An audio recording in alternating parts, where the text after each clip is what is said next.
जेन्हे पवन गति चिन्हवर नहीं अपने संसार पवन से ही भावे प्रभु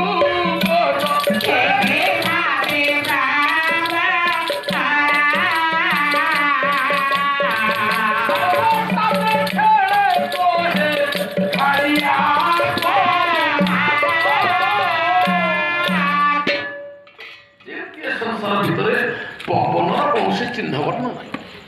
प्रभु सेमती का पवन सब व्यक्त आहा सेमती माता को कहले हे श्रवण वो प्रभु सेमती सब व्यक्त नाचा मते कि रखि कर आपण भगवान कहिबी श्रवण विचारला नारमा मु चिंता करी मु जप करी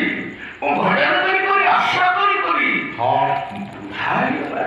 आत्मा झट्टा पड़े खुशी लानी हाँ किंतु प्रभुर सानिध्य पाई पारिलेनी ना मालो तू अपेक्षा करे आश्रम समय आसब दिने निश्चित भाव प्रभु आसबे एक कथा गुरुवाचार शरीर श्रवण पचारा प्रभु गुरुजी जितने आपण पाई पारिलेनी आस बापा तो बुझे पुण्य भक्ति धारी श्रद्धा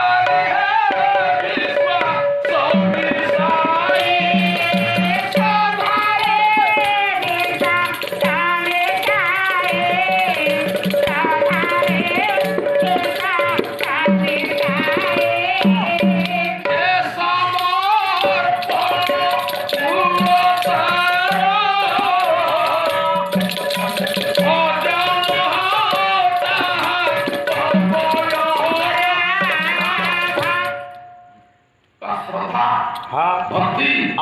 विश्वास समर्पण निष्ठा सब भगवान निश्चित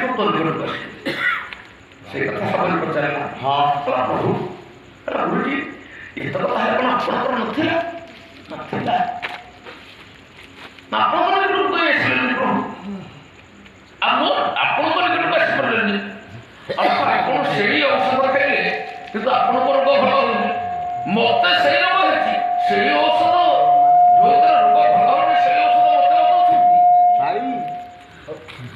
लोक विरोधी आशा कीर्तन कर गुरु कहले माँ तू एक कथा चिंता करना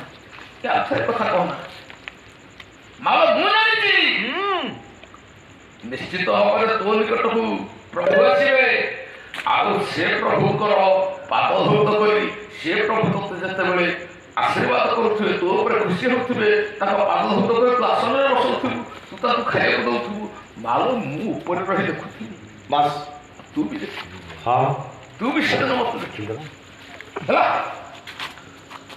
ये समय जिते ये कही मातंग कले कौन शेष निद्रा हाँ हाँ हाँ समाधि है अमली रे निद्रा खाइला नयन निद्रा खाइला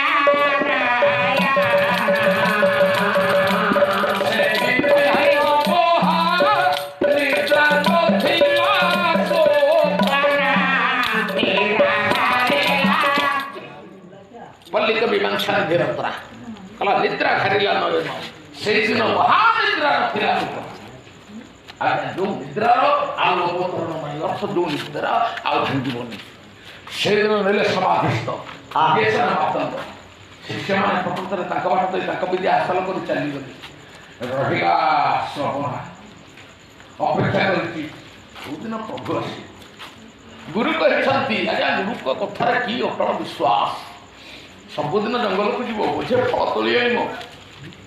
थोब प्रभु आसवे फुल गुड़ा आनी ये आश्रम द्वारा प्रभु ना वृद्धा